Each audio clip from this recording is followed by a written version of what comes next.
প্রথম ধাঁধা জি সে এমন একটা রসিক চান রাইট নাকে বসে ধরে কান বলুন তো কি সে এমন একটা রসিক চান নাকে বসে ধরে কান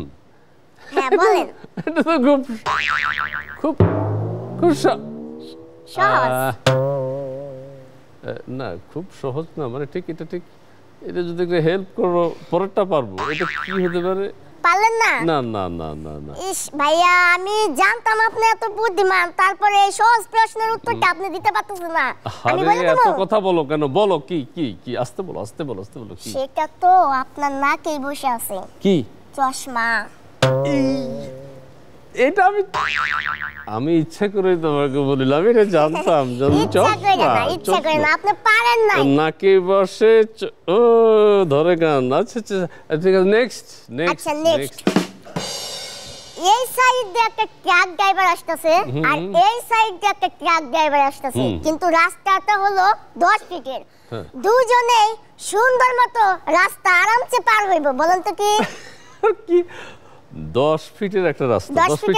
10 ফিট চওড়া হ্যাঁ এই দিক থেকে একটা ট্রাক ড্রাইভার আসতেছে আর এই দিক থেকে একটা ট্রাক ড্রাইভার এটা তো খুব সহজ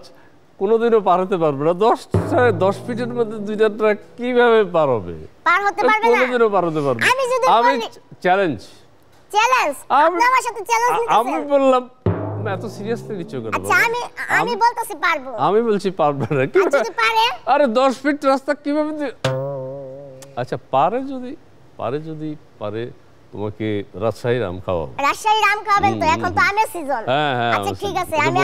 অনেক আম পছন্দ করি আমি কিন্তু আম খাইই চলবো আচ্ছা ঠিক আছে বলো আমি বলছি দুইটা ট্রাক ড্রাইভার আসতেছে তো ট্রাক ড্রাইভার অবশ্যই ড্রাইভার আসতেছে